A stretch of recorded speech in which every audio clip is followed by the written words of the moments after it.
પરિવારોને હાથે રહેવાનું શીખવાડવું ન પડતું, કેમ કે એની પાસે બીજો ઓપ્શન નહોતો.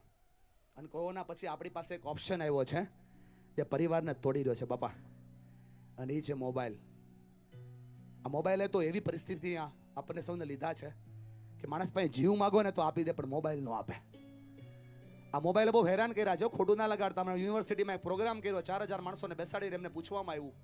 હું સાથે હતો ને મેં જે નોટ કર્યું તમને શેર કરું છું. મેં કીધું કે બધા પોતાનો મોબાઈલ ખોલી અને તમે લોકો પણ ઘરે જઈને ચેક કરજો, તમારો સ્ક્રીન ટાઈમ ચેક કરજો. બેઠેલા બધા જ માણસનો એવરેજ સ્ક્રીન ટાઈમ 2.5 કલાકની ઉપર આવશે, 3 કલાકની ઉપર આવશે. અને કોઈ નવરો માણસ છે તો એનો સ્ક્રીન ટાઈમ 5 કલાકની ઉપર આવશે. આપણે અઢીને પકડીએ.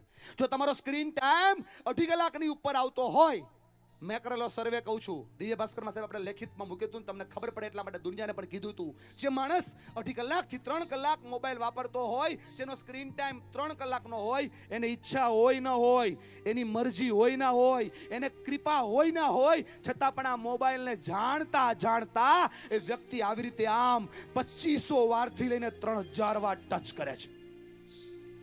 આ નિર્જીવ વસ્તુને આપણે 2500 વારથી 3000 વાર દિવસમાં ટચ કરીએ છીએ. ભાઈબંધ, બેઠેલા બધાને લાગુ પડે છે. ઓ નિર્જીવ છે અને 2500 વારથી લઈને 3000 વાર ટચ કરીએ છીએ.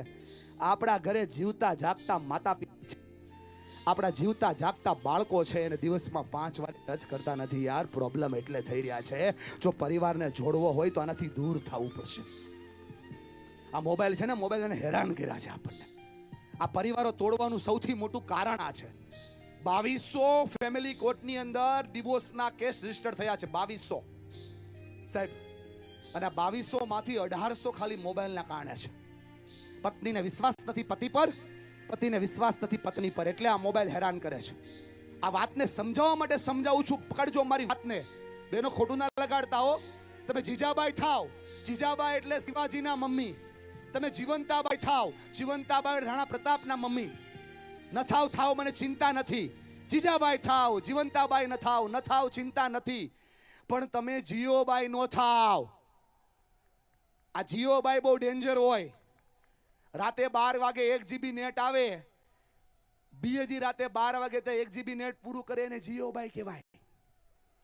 અને જે માં કામ વગર, હજુ એકવાર બોલું છું કામ વગર, હજુ એકવાર બોલું છું કામ વગર, જે માં કામ વગર 2 કલાક કરતા વધારે ઓનલાઈન રે, એના છોકરા આઉટલાઈન થાય ને થાય. એટલા માટે કહું છું કે મોબાઈલ છોડીને પરિવાર પાડો. સ્ટેટસમાં રસ ના ધરાવો, સ્નેહમાં રસ ધરાવો, સ્ટોરીઓમાં રસ ના ધરાવો, તમારા ઘરની વાસ્તવિકતાઓમાં રસ ધરાવો. સાહેબ, સ્માઇલ કરો તો પરિવાર ટકે છે, સ્વીકાર કરો તો પરિવાર ટકે છે. ત્રીજો મુદ્દો કહું છું જે બહુ ડેન્જર છે. અરીસો બતાવવા જઈ રહ્યો છું. બધા પોતાની આંખ બંધ કરો. મોટા ભાઈ, એક ખુલ્લી એક બંધ એને ઇન્ડિકેટર કહેવાય. 2 બંધ કરો. ભરોસો રાખો મારા ઉપર. મારી દવા આયુર્વેદિક છે, નુકસાન જરાય નહીં કરે. ફાયદો તમારી તાસીર પ્રમાણે કરશે.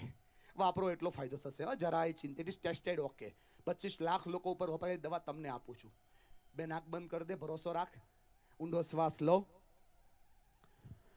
ધીરે ધીરે છોડો.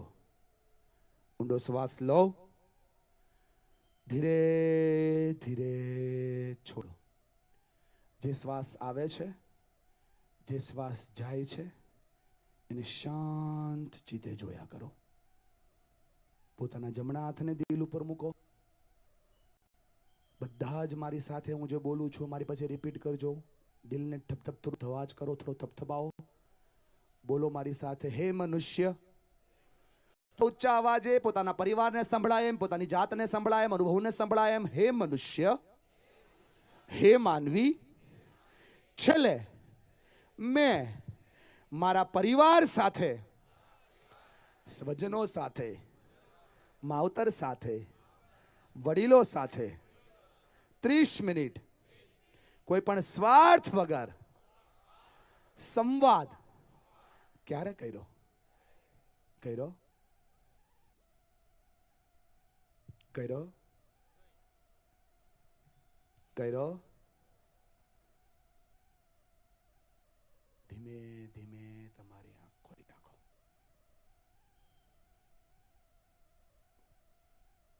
આ જે શાંતિ છે ને, એ સુનામી પહેલાની શાંતિ છે. માફ કરજો વડીલ, માવતર છો, બોલવું ના બોલવું એ પછીની વાત કહેવાય, પણ જો સાચું ન કહું તો માઇક પકડું ખોટું કહેવાય. અત્યારે સમાજમાં મુખ્ય 4 પ્રકારના કેન્સર ચાલે છે. આટલી કમજથી આર્થિક મંદીમાં સકડામણમાં માણસ સુસાઇડ કરી જાય છે. સંબંધ માણસના ટકતા નથી, એટલે સંબંધો આજે જોડાણા હોય એ મહિનામાં છૂટા થઈ જાય છે. માતા પિતાનું ઘરમાં ઇજ્જત નથી, બાળકોની ઘરમાં ઇજ્જત નથી, એકબીજાની ઇજ્જત તૂટી છે, એટલે સંબંધો તૂટી રહ્યા છે. અને ચોથું, દરેકને આર્થિક પ્રશ્નોની સાથે એટલા જ માનસિક પ્રશ્નો હેરાન કરી રહ્યા છે. આ ચારેય સમસ્યાઓનું સમાધાન એક વસ્તુમાં છે. ભગવાન કૃષ્ણએ ગીતામાં આપેલું સોલ્યુશન તમને સમજાવવા જઈ રહ્યો છું. પરિવાર ત્યાંથી ટકે છે. કુરુક્ષેત્રના મેદાનની અંદર ભીમ અને દુર્યોધન વચ્ચે પણ વાત થઈ, કૃષ્ણ અને અર્જુનની વચ્ચે પણ વાત થઈ. ભીમ દુર્યોધન વચ્ચે જે વાત થઈ એ વાતને કહેવાય વિવાદ, અને કૃષ્ણ અર્જુન વચ્ચે જે વાત થઈ ને દોસ્ત, એ વાતને કહેવાય સંવાદ. વિવાદ કરશો ને તો વિસર્જન થશે, અને સંવાદ કરશો તો સર્જન થશે. 700 શ્લોક અને 18 અધ્યાયના સર્જનથી આખી દુનિયા ટકી ગઈ છે. માટે બેઠેલા બધાને કહું છું કે સંવાદ કરતા શીખો. Communication is mystery. વાત કરતા શીખો, પોતાની વાતોને પરિવાર સાથે રજૂ કરતા શીખો. મારી વાલી બહેનો, રિશ્તા ક્યાં કહેલાતા હે, નાગિન, અનુપમા, રાશિ, રિક્ષાવાળી, ઓલ હે છોડો. આ રાશિ હવે મોટી થઈ, એમાં ધ્યાન દોરો. આ પરિવારને સાથે રાખવાથી, સંવાદ કરવાથી સોલ્યુશન્સ આવે છે. હું નથી કહેતો, વિદુર નીતિમાં વિદુર કહે છે, બાપુ સાંભળો છો ને, વિદુર નીતિમાં વિદુર કહે છે વાત કરવાનું બંધ, સમાધાનના દરવાજા બંધ, વાત કરવાની શરૂ, સમાધાનના દરવાજા ખુલ્લા. આજે આખી જ્ઞાતિ, પ્રજાપતિ જ્ઞાતિ ભેગી થઈ હોય ને, તો મારે તમને બધાને સાથે રાખીને આ વાત કરવી છે કે આજે વિદુરને યાદ કરી, સંવાદની શ્રેણીને યાદ કરી, બેઠેલા બધાને કહું છું, જેની હારે વાત કરવાની બંધ કરી છે, એટલી આજથી એની સાથે એકવાર વાત કરવાની ચાલુ કરજો. લાડવાનો વ્યવહાર કરવો કે નહીં તમારો પ્રશ્ન છે, ખાલી વાત કરવાની ચાલુ કરો તો પ્રશ્નો સોલ્વ થવા લાગશે. આ સંવાદથી સોલ્યુશન થાય છે, કમ્યુનિકેશનથી પ્રશ્નો સોલ્વ થાય છે. 30 મિનિટ પોતાના પરિવારની સાથે બેસો. હું નથી સમજાવતો, તમને સમજાવવા માટે કહું છું. બે હાથ જોડીને કહું છું, ઓ ભાઈબંધ, હું સમજાવું છું ને, સમજી જાજો. સમય સમજાવશે ને, તકલીફ પાડી દેશે. 3 વસ્તુ કરો એટલે સંવાદ થાય પરિવારમાં. મોટા ભાઈ, આ બહેનોની ફરિયાદ હોય કે ભાઈ અમારે તો ઘણું બધું કહેવું છે, ઘણું બધું શેર કરવું છે, પણ આ લોકો અમને સાંભળતા જ નથી. ખોટું લગાડતા નહીં હો બહેનો, તમને એટલા માટે સાંભળતા નથી કે તમે છે ને વાત નથી કરતા, તમે ફરિયાદ કરો છો. અને ફરિયાદ કરો ને એટલે કોઈને સાંભળે નહીં, વાત કરો તો જ સાંભળે.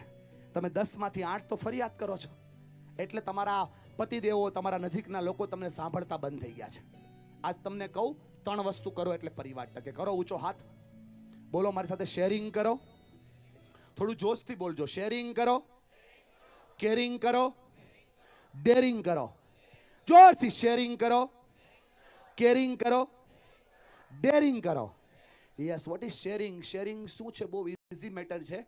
કદાચ વડીલોને શેરિંગ ઇંગ્લિશ શબ્દ ન સમજાય તો હાવ ગુજરાતીમાં સમજાવું. મન ખોલીને, દિલ ખોલીને વાત કરવી, એને કહેવાય શેરિંગ. એવા માણસો થઈ ગયા છે આપણે કે આપણે મનમાં ભરીને જીવવા લાગ્યા છીએ. મનમાં ભરીને જીવશો ને મરી જાશો યાર. મન ભરીને જીવો તો જીવી જાશો. આ મન ભરીને જીવવા માટે શેરિંગ કરવું પડે. 5 વર્ષના બાળકથી લઈ અને 65 વર્ષના વડીલના ખંભે હાથ મૂકીને પૂછવું પડે, બાપા મજામાં છો ને? આ દિવસ તમારો કેવો રહ્યો? આ નાનકડો ટેણીઓ તમને આજ કહેતો હોય ને ભાઈબંધ, તો આના જીવનમાં જ્યારે પહેલી વાર પ્રશ્ન આવે ને 20 વર્ષનો થાય ત્યારે, તો સૌથી પહેલા તમને જ કહે. પણ તમે ખુલ્લો છો કે એના ઉપર એનો આધાર રાખે. જીતુભાઈ, આપણને કોઈ વ્યક્તિ બીજી વાર પૂછશે કે નહીં, એનો આધાર આપણે પહેલી વાર કેવો જવાબ આપ્યો ને એના ઉપર હોય છે. એટલા માટે કહું છું કે શેરિંગ કરતા થઈ જાઓ. આપણા ઘરના પ્રશ્નો આપણને બાજુવાળા આવીને કહે છે, આપણા પાડોશી આપણને આપણા ઘરનો પ્રશ્નો કહે છે, કે આપણે સાંભળતા બંધ થઈ જાય. એટલા માટે 30 મિનિટ પરિવારની સાથે બેસો ને તો આખો પરિવાર તમારો થઈ જાય. 30 મિનિટ વડીલોની સાથે બેસો તો એને જીવન જીવતા શીખી જવાય. એ છોડ છો ને, છોડ ખાલી ઘરમાં રહેવાથી ન ટકે, એ છોડને પાણી આપવું પડે. એમ સંબંધો ખાલી બનાવવાથી ન ટકે, એને સંબંધોને ઉર્જા આપવી પડે, અને ઉર્જા શેરિંગથી જ મળે. શેરિંગ કરો એટલે પરિવાર ટકી જાય. Sharing is solution. My dear friend, ખોટું ના લગાડતા. તમે લોકો જ બોલો છો. આ નોટ આઉટ વિષય ક્યાંથી આવ્યો એ મારે ખોલવો નથી, કેમ કે મેં મારી જાતને પ્રોમિસ કર્યું છે કે જિંદગીમાં ક્યારેય કોઈ નેગેટિવ વર્ડ આ માઇકમાંથી નહીં બોલું. પણ આ નોટ આઉટ વર્ડ ધર્મિલભાઈ આવ્યો ક્યાંથી?